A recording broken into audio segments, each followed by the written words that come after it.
Hello everyone. D के tutorial of mathematics में आपका बहुत बहुत स्वागत है। हम लोग एमपी सेट 2023 का प्रीवियस ईयर पेपर कर रहे हैं। आज इस लेक्चर में हम लोग करेंगे कैलकुलस ऑफ वेरिएशन। ठीक है, यूनिट थर्ड का calculus of variation MP set 2023 का प्रीवियस ईयर क्वेश्चन पेपर करेंगे। ठीक है, तो क्वेश्चन देखो क्या है। The Euler equation for the variational problem I Y X बराबर 0 to 1 2x minus X Y minus Y dash, ठीक है, फिर वाई डैश डी एक्स है। ठीक है, यह एक वेरिएशनल प्रॉब्लम दिया हुआ है, इसको आयलर इक्वेशन से सॉल्व करना है और कह रहा है इसमें से कौन सा डिफरेंशियल इक्वेशन मिलेगा आयलर इक्वेशन लगाने पर।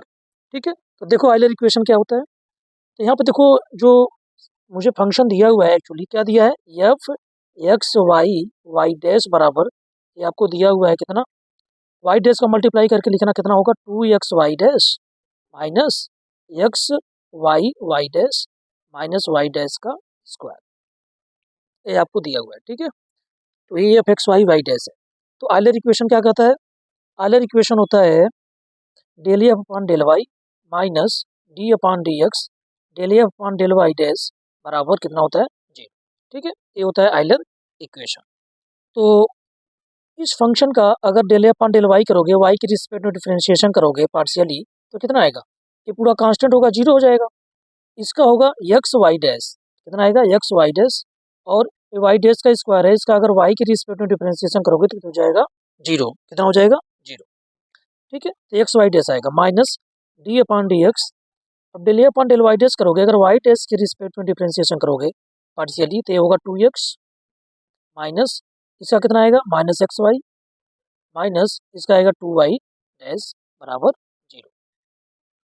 ठीक है, तो ये कितना आ जाएगा, ये आ जाएगा आपका एक्स वाई डैश माइनस, अब डी अपॉन डी एक्स निकाल दो, इसका डिफ्रेंसिएशन कर दो, तो 2 into 1 एक्स की रिस्पेक्ट में डिफ्रेंसिएशन करोगे 2 आएगा, माइनस यहाँ first function into second function लगा दो, तो क्या कहोगे, फर्स्ट फंक्शन सेकेंड फंक्शन का डिफ्रेंसिएशन, और यहाँ प्लस करोगे तो ये माइनस का नाम क्या हो जाएगा, minus minus second function into first function का डिफ्रेंसिएशन, तो 1 हो जाएगा।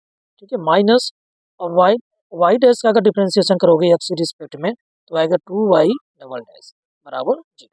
देखो ये आएगा। ठीक है, तो इसको मैंने एक्स की रिस्पेक्ट में डिफ्रेंसिएशन कर दिया, तो ये आ गया। अब माइनस की, ये माइनस का मल्टीप्लाई करा दो, x Y dash minus 2 minus minus plus x Y dash minus minus plus y, ये minus minus plus 2y double dash बराबर 0। ठीक है, अच्छा,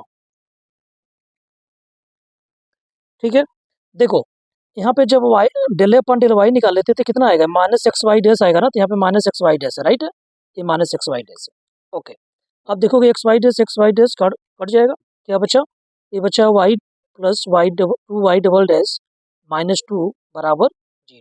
ठीक है, यहाँ से Y plus 2y double dash निकालोगे तो माइनस 2 उधर जाएगा, क्या हो जाएगा, प्लस, तो ये हो जाएगा आंसर। ठीक है, तो कितना आएगा, 2y double dash plus Y बराबर 2, तो कौन सा ऑप्शन होगा, तो आप देखोगे 2y double dash plus Y equal to 2, option B क्या हो जाएगा, इसका करेक्ट हो जाएगा। ठीक है, तो इसका सॉल्यूशन अच्छे से देख लो आप, है ना। तो आयलर इक्वेशन से डिफरेंशियल इक्वेशन मुझे ये चीज मिलेगा। ठीक है, ओके, नेक्स्ट क्वेश्चन करते हैं। इस क्वेश्चन को देखो, कह रहा है कि which of the following is not the form of Euler equation for I Y X equal to A to B F X Y Y dash D X. ठीक है, ये एक्सट्रीमल दिया हुआ है। तो इस अगर प्रॉब्लम में देखें तो ये प्रॉब्लम कर रहा है कि कौन सा आयलर इक्वेशन होगा, इसमें से चारों ऑप्शन में से इसके लिए कौन सा आयलर इक्वेशन काम करेगा, कौन सा आयलर इक्वेशन है। तो आपको बता दूं, Euler equation del upon del Y minus D Y D upon D X del upon del Y dash बराबर 0, ये आयलर इक्वेशन होता है। ठीक है, और ये देखो अगर माइनस कॉमन ले लोगे तो ये जाएगा del upon del Y minus D upon D X del upon del Y dash बराबर 0। ठीक है, अब ये माइनस उधर जाएगा तो 0, तो del upon del Y minus D upon D X del upon del Y dash बराबर 0। ठीक है, तो आप देखोगे तो ये क्या है, आयलर इक्वेशन बन गया। ठीक है, तो एक्चुअली डी नंबर भी आयलर इक्वेशन है, ये दोनों सेम है। ठीक है, ऑप्शन ए और ऑप्शन डी जो है वो सेम है। अब रही बात ऑप्शन सी और ऑप्शन बी, तो आपको बता दूं ये ऑप्शन बी भी आयलर इक्वेशन के रूप में आता है। ठीक है, D upon D X F minus Y dash del F upon del Y dash minus del F upon del X बराबर 0, है ना। तो अगर अगर आप पढ़े होगे कि अगर A F X Y Y dash अगर इंडिपेंडेंट हो एक्स पे तो del F upon del X कितना हो जाता है, 0 हो जाता है। अगर ये 0 हो जाएगा तो कितना आ जाएगा, तो ये आ जाएगा F minus Y dash del F upon del Y dash equal to constant, ये आ जाता है ना। क्योंकि इंटीग्रेशन करोगे दोनों साइड का, है ना, तो डी अपॉन डी एक्स ये तो कट जाएगा इंटीग्रेशन से, इधर कांस्टेंट मिलेगा सी, ठीक है। तो ए भी आयलर इक्वेशन में आता है, तो ए भी ट्रू है, ए भी ट्रू है, ए भी ट्रू है। अब रही बात हमसे पूछ रहा है कि आयलर इक्वेशन कौन नहीं है, तो ऑप्शन यही बचा, ये आयलर इक्वेशन नहीं होता है, यहाँ पे माइनस होता है, ठीक है, और यहाँ डेल अपॉन डेल एक्स होता है माइनस में, ठीक है, तो ये आयलर इक्वेशन नहीं है, तो ये आयलर इक्वेशन नहीं है। तो आप तो आंसर में क्या पूछा है, नहीं पूछा है, तो आंसर में ए वाला आ जाएगा, ठीक है, ठीक है, मेरा आंसर ए होगा, क्योंकि ये आयलर इक्वेशन है, ये आयलर इक्वेशन नहीं है। तो मेरे से जो क्वेश्चन पूछा जा रहा है वो क्या पूछा जा रहा है कि आयलर इक्वेशन कौन सा नहीं है, तो कौन सा नहीं है, सी नंबर, ठीक है जी, ओके। नेक्स्ट क्वेश्चन करते हैं, देखो अब इस क्वेश्चन को ट्राई करते हैं। क्वेश्चन नंबर 124 है, 124, द स्टीमल ऑफ इंटीग्रेशन 1 से 2 X dot square upon T Q D T where x1 equal to 3 x2 equal to 18 है, एंड जो ये स्टार्ट मतलब है कि D X upon D T, इसका मतलब D X upon D T है, यूजिंग लैग्रांज इक्वेशन इज, ठीक है, आयलर इक्वेशन यूज करके, लैग्रांज आयलर इक्वेशन को यूज करके इसको निकालना है। तो देखो कह रहा है कि x1 पे 3 मिलना चाहिए, तो x1 पे देखो कि अगर t इक्वल टू 1 रखे ना तो क्या मिलना चाहिए, 3 मिलना चाहिए, x की वैल्यू 3 मिलना चाहिए यदि हम t के स्थान पे 1 रखें। तो यहाँ देखो t के स्थान पे 1 रखोगे तो 2 1 3 मिल जाएगा, यहाँ t के स्थान पे 1 डालोगे तो 5 में से 2 गया 3 मिल जाएगा। अगर यहाँ पे t के स्थान पे 1 डालोगे तो 15 15 और 6 21 21 और 5 7 3 जा, यहाँ भी 3 मिल जाएगा। इसमें अगर डालोगे t इक्वल टू 1 तो 5 प्लस 3 8 मिल जाएगा, मतलब x1 1 रखने पे 8 मिल रहा है, बट कितना मिलना चाहिए, 3 मिलना चाहिए। इसका मतलब ये ऑप्शन नहीं हो सकता, ये ऑप्शन क्या है, गलत है, ठीक है।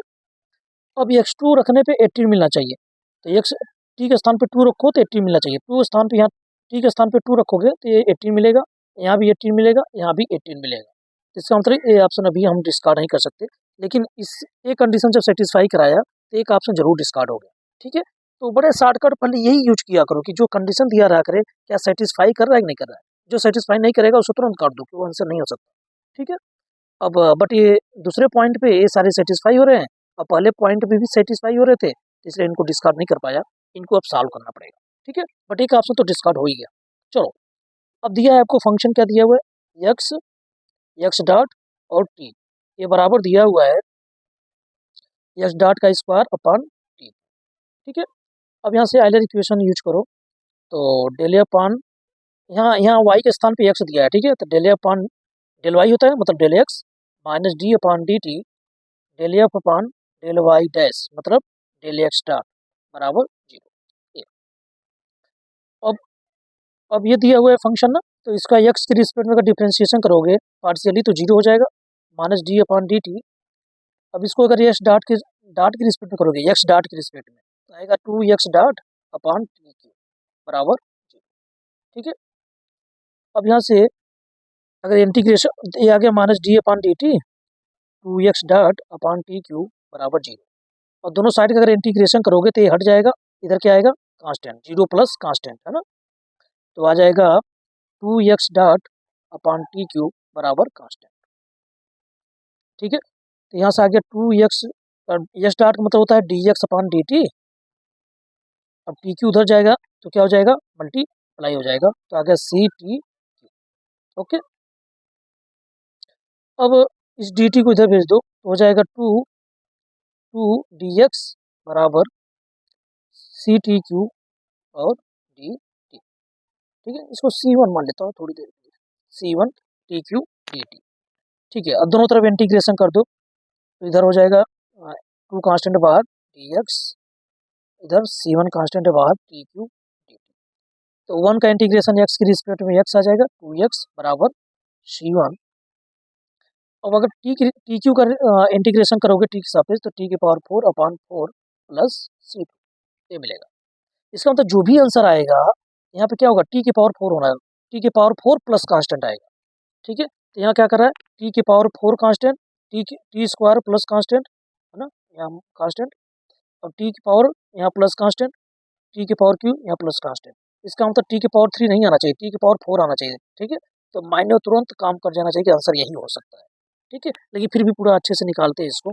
देखो अब आपको दिया हुआ है कि x1 पे कितना है, x1 पे आपको दिया हुआ है कितना है, 3 है, तो यहाँ रख दो। तो यहाँ टी के स्थान पे 1 रखो और x स्थान पे क्या, मतलब टी इक्वल टू 1 डालोगे तो x बराबर कितना मिल रहा है, 3 मिल रहा है, तो डाल दो। तो तो अगर देखो अच्छे से, तो कितना दिया हुआ है, एक्स स्थान पे अगर 3 रखें, टी के स्थान पे 1 रखें और एक्स स्थान पे 3 रखें तो 6 आ जाएगा। ये C1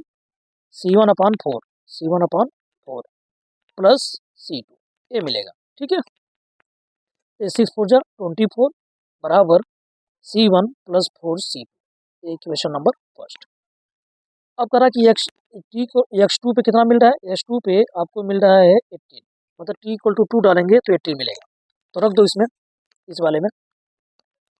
तो 18 डालोगे यहाँ पे तो 18 टू जा 36 बराबर, अब टी इक्वल टू 2 डालोगे तो यहाँ 16 आएगा, यहाँ 16 आएगा, तो 4 से काटोगे तो 4C1 मिलेगा प्लस यहाँ C2, same equation number second. ठीक है, अब इनको सॉल्व करो, इनको जब सॉल्व करोगे, ठीक है, तो C1 की वैल्यू आएगी कितना, C1 की वैल्यू आएगी, सॉल्व कर लेते हैं, देखते हैं कितना आता है। तो यहाँ पे जब रखोगे, देखो 4C1 है प्लस C2 है, ठीक है, C1 प्लस 4C2 है, एक को बराबर कर दो, इसमें 4 से मल्टीप्लाई कर दो, इसमें जब 4 से मल्टीप्लाई करोगे तो 4 ये 16 ये 96 आएगा। ठीक है, अब घटा दो, घटाओगे तो 1 कट जाएगा और ये 96 में से 36 गया तो 60 आएगा, ये 16 C2 में से C2 गया तो 15 C2 आएगा, यहाँ से C2 बराबर कितना आ गया, 4 आ गया। अब C2 की वैल्यू इसमें डाल दो किसी में, तो कितना आ जाएगा, तो यहाँ C2 इक्वल टू कितना डाल दें, 8, अब 4, तो यहाँ 4 डालोगे, अब 4 उधर जाएगा तो 6 में से 4 गया 2, तो C1 अपॉन 4, जो कि C1 बराबर कितना आ गया, 8, C1 बराबर कितना आ गया, 8। तो C1 C2 वैल्यू मिल गई, अब जा करके इक्वेशन में रख दो। तो C1 की वैल्यू आई है आपकी 8, ये आई है 8, और C2 वैल्यू आई है 4, यहाँ 4, तो कितना हो गया, 4 2 जा 8, तो कितना हो गया, 2x बराबर 2t के पावर 4 प्लस 4, तो यहाँ से 2 अगर कॉमन लोगे तो x बराबर आ जाएगा t के पावर 4 प्लस 2, ये हो जाएगा आंसर। ठीक है, तो ऑप्शन आपका कौन सा करेक्ट हो जाएगा, ऑप्शन। तो ऐसे कर सकते हैं, बट पूरा सॉल्व करने के बजाय है कि आप थोड़ा सा है ना कॉमन सेंस लगा के इस क्वेश्चन को कर सकते हैं। ठीक है, नेक्स्ट क्वेश्चन करते हैं।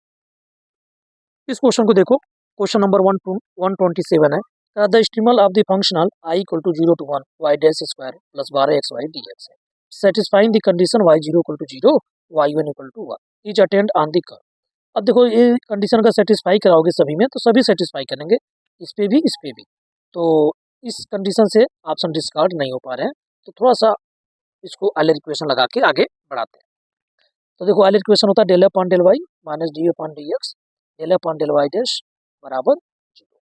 ठीक है जी, तो डेल अपॉन डेल वाई करोगे तो इसका अगर वाई के रिस्पेक्ट में डिफरेंशिएशन करोगे पार्शियली तो कितना आएगा, 12x, ये 0 हो जाएगा, ये 12x आएगा, तो 12x minus D upon D x, अगर वाई डैश के रिस्पेक्ट में करोगे तो कितना आएगा, 2y डैश बराबर 0। ठीक है जी, तो कितना आ गया, 12x, और अगर इसका डिफरेंशिएशन करोगे x के रिस्पेक्ट में तो आएगा -2y डबल डैश बराबर 0। यहाँ से हो गया y डबल डैश बराबर कितना आ जाएगा, 6x, y double dash x बराबर कितना हो गया, 6x, मतलब y का अगर 2 बार डिफरेंशिएशन करें, डबल डेरिवेटिव निकालने कितना आना चाहिए, 6x आना चाहिए। इसमें से जो भी y इक्वल टू होगा उसको अगर 2 बार डिफरेंशिएशन करें तो आंसर कितना आना चाहिए, 6x आना चाहिए। ठीक है, तो देखता हूँ कौन सा होगा, तो ऑप्शन चार्ट में है, अगर इसका 2 बार डिफरेंशिएशन करोगे, पहली बार करोगे तो 1 आएगा, दूसरी बार करोगे तो 0 हो जाएगा, इसका मतलब ये ऑप्शन गलत है, 2 बार करने पे 6x आना चाहिए। अब इसका अगर 2 बार डिफरेंशिएशन करोगे तो 2 आ जाएगा, इसका मतलब ये भी ऑप्शन गलत है। हाँ, अगर इसका 2 बार डिफरेंशिएशन करोगे तो आएगा 4x³ पहली बार में, और दूसरी बार में आएगा 12x², इसका मतलब ये भी ऑप्शन गलत है, तो कौन सा ऑप्शन होगा, ए ऑप्शन ट्रू हो जाएगा। ठीक है, तो इसको ऐसे अच्छे से कर सकते हैं, टाइम बचा सकते हैं। ओके, देखो इस क्वेश्चन को करते हैं। क्वेश्चन है 128, कह रहा है extremal y equal to Y X for the variational problem this. ये वेरिएशनल प्रॉब्लम दिया हुआ है। ठीक है, कह रहा satisfy which one of the differential equation, कौन सा इसमें डिफरेंशियल इक्वेशन मिलेगा। ठीक है, ये आपको बताना है कौन सा डिफरेंशियल इक्वेशन सेटिस्फाई करेगा।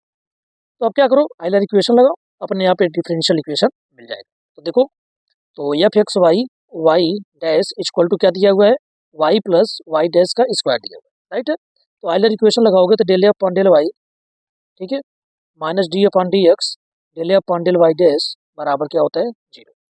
तो del F upon del Y करोगे इसका, तो अगर वाई के रिस्पेक्ट में डिफरेंशिएशन करोगे तो कितना आएगा, वन आएगा, ये जीरो हो जाएगा, इसका वन होगा। ठीक है, तो one minus D upon D X del F upon del Y dash निकालोगे तो आएगा टू वाई डैश बराबर जीरो। तो यहाँ से क्या आ गया, वाई टू वन माइनस इसका, अगर एक्स की रिस्पेक्ट में फिर से डिफरेंशिएशन करोगे तो वाई डबल डैश हो जाएगा बराबर जीरो। ठीक है जी, तो यहाँ से क्या मिल जाएगा, यहाँ से मिल जाएगा टू वाई डबल डैश उधर जाएगा, तो two Y double dash minus one बराबर जीरो, ये आपको डिफरेंशियल इक्वेशन मिल जाएगी। तो ऑप्शन में अगर आप देखोगे तो कोई भी ऐसा ऑप्शन नहीं है जो इतना ए आता हो, two Y double dash minus one बराबर जीरो। ठीक है, कोई ऑप्शन नहीं मिल रहा है, इसका मतलब ये सारे ऑप्शन क्या थे, गलत थे, सारे ऑप्शन गलत थे। ठीक है, तो ये क्वेश्चन क्या हो गया था, डिलीट हो गया था, ये क्वेश्चन डिलीटेड था। ठीक है, 2023 का क्वेश्चन पेपर आंसर की में एक क्वेश्चन डिलीट कर दिया गया था। ठीक है, तो इसका आंसर जो आएगा डिफरेंशियल इक्वेशन जो मिलेगा, ये डिफरेंशियल इक्वेशन मिलेगा। ठीक है जी, इस क्वेश्चन को कर लो। ठीक है, ऑप्शन ऑप्शन तो कोई नहीं मिल रहा, लेकिन इसको अच्छे से कर लो। ओके, ठीक। देखो इस क्वेश्चन को अगर देखे, करा in a Rayleigh Ritz method the value of functional I Y x is, करा taken on arbitrary admissible curve, taken on linear combination, या in the form of y equal to x, in the form y equal to minus x. तो in relief Ritz method में जो value लेते हैं functional का आई Y x, वो किस में लेते हैं, टेकन ऑन लीनियर कॉम्बिनेशन लेते हैं। ठीक है, किस में लेते हैं, linear combination, C one Y one plus C two Y two, है ना, इस टाइप से इसका function the value of function लेते हैं। ठीक है, तो करा टेकन ऑन लीनियर कॉम्बिनेशन, किस में लेते हैं, लीनियर कॉम्बिनेशन। ठीक है जी, तो इसको याद रखना, रिलीफ रेट्स मेथड में जो भी चीज़ें हैं, है ना, इसमें लेते हैं जो फंक्शन होता है आई वाई एक्स, ठीक है, ठीक है, लीनियर कॉम्बिनेशन लेते हैं, इसको याद रखना। देखो अगर इस क्वेश्चन की बात करें, क्वेश्चन नंबर 130, क्या कर रहा है कि the shortest curve following two points x1 comma y1 and x2 comma y2 in a plane is. ठीक है, किसी कोई कर्व है, ठीक है, कोई कर्व है, मान लेता है एक कर्व का ये पॉइंट है ए, ये पॉइंट है बी। ठीक है, ये x1 कामा y1 और x2 कामा y2 से क्या है, दोनों कनेक्ट है। ठीक है, तो जो इसका शॉर्टेस्ट पाथ क्या होगा। ठीक है, तो एक स्ट्रेट लाइन द्वारा इसका शॉर्टेस्ट पाथ होगा, एक स्ट्रेट लाइन ही इसका शॉर्टेस्ट पाथ होगा। ठीक है, तो एक इसको याद रखना, रिजल्ट थ्योरम बोले या रिजल्ट बोले, याद रखना क्या, कि ऑल कर्व्स कोई भी सभी curves connecting connecting connecting two points connecting two points on the plane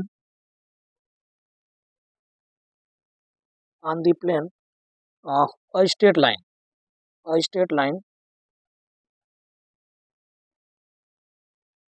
is the shortest क्या करा कि ऑल कर्व्स, जितने भी कर्व्स हैं, अगर वो दो पॉइंट से कनेक्ट हो रहे हो, कोई भी कर्व किसी प्लेन में, in a plane, all curves connecting two point on a plane, तो पक्का है कि जो स्ट्रेट लाइन होगी ना, वही क्या होगी, उसकी शॉर्टेस्ट डिस्टेंस होगी। ठीक है, तो shortest curve following two points this in a plane is क्या होगा शॉर्टेस्ट, क्या होगा शॉर्टेस्ट, एक स्ट्रेट लाइन बनेगी। ठीक है जी, इसको याद रखना, ये भी एक रिजल्ट ही है। ओके, तो ऐसे ही क्वेश्चन आते हैं, जस्ट एक रिजल्ट पे भी थ्योरेटिकल क्वेश्चन ऐसे दे दिया जाता है, तो बड़े आसान होते हैं, इसको अच्छे से करना, कैलकुलस ऑफ वेरिएशन, इससे क्वेश्चन बड़े अच्छे से निकल जाते हैं। ठीक है, तो एक दो क्वेश्चन और बचे हैं, उनको करेंगे नेक्स्ट वीडियो में। इस वीडियो में यहीं तक करते हैं। बड़े आसान क्वेश्चन है, बड़े शॉर्टली मैंने वैसे किया है, इसको आप अच्छे से करो। Okay, thank you.